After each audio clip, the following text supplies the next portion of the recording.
ప్రకృతిలోని ప్రతి అణువులోనూ అందం ఇమిడి ఉంది. కానీ అది చూసే కళ్ళతో మాత్రమే చూడాలి.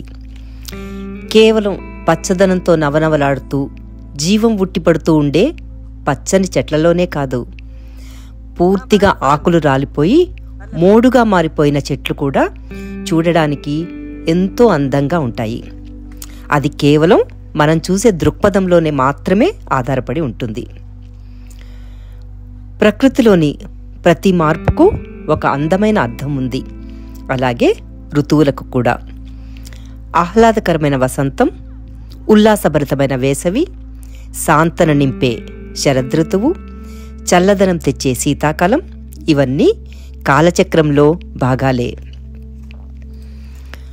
ఋతువుల మార్పు మనకి ఒక జీవిత సత్యాన్ని తెలియజేస్తుంది.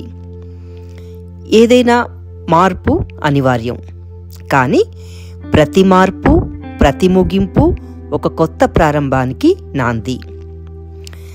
మనం జీవితంలో పోగొట్టుకున్న దాన్ని, వదులుకున్న దాన్ని చూసి బాధపడకూడదు.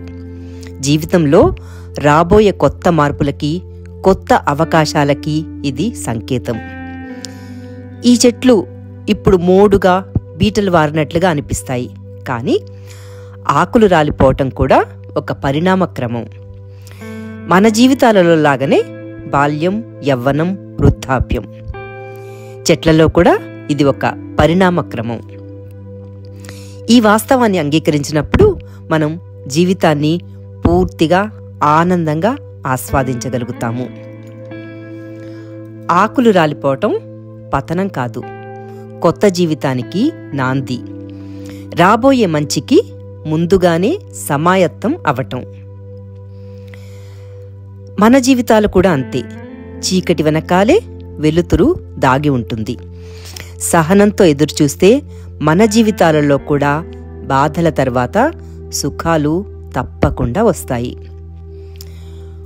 ఋతువుల మార్పు పూర్తిగా వదులుకోవటంలోనే కొత్తదనానికి ఆరంభం అని మనకి సందేశాన్ని ఇస్తుంది. ఇవాళ బీటలు వారిన చెట్లు ఇంక కొన్ని రోజులలో పచ్చదనంతో కళకళలాడతాయి. అందం అనేది మన కళ్ళతో కాదు, మన మనసుతో చూడాలి. అప్పుడు మనకి మోడుగా మారిన చెట్లు కూడా అందంగా కనిపిస్తాయి. ప్రతి ముగింపులోనూ ఒక కొత్త ఆరంభం ఉంది. ప్రకృతి మనకి చెప్పేది ఒక్కటే, మార్పును మంచి మనసుతో స్వీకరించమని. ప్రతి మార్పులోనూ అందం ఉంది. అలాగే జీవితంలో కూడా మంచి రోజుల కోసం ఓపికగా ఎదురుచూడాలి. ఆకులు లేకపోయినా, మోడుగా మారిపోయిన చెట్లు సహనంతో బలంగా కృంగిపోకుండా నిలబడి ఉంటాయి.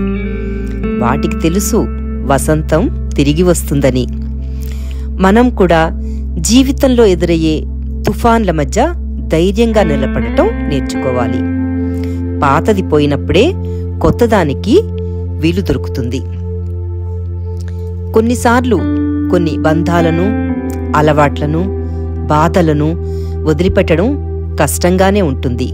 కానీ అది కొత్త జీవితానికి అంకురార్పణ. మోడుగా మారిన చెట్లు నిర్జీవాలా? అస్సలు కాదు. అవి విశ్రాంతి తీసుకుంటున్నాయి. కొత్త జీవితానికి స్వాగతం పలకటానికి సిద్ధమవుతున్నాయి.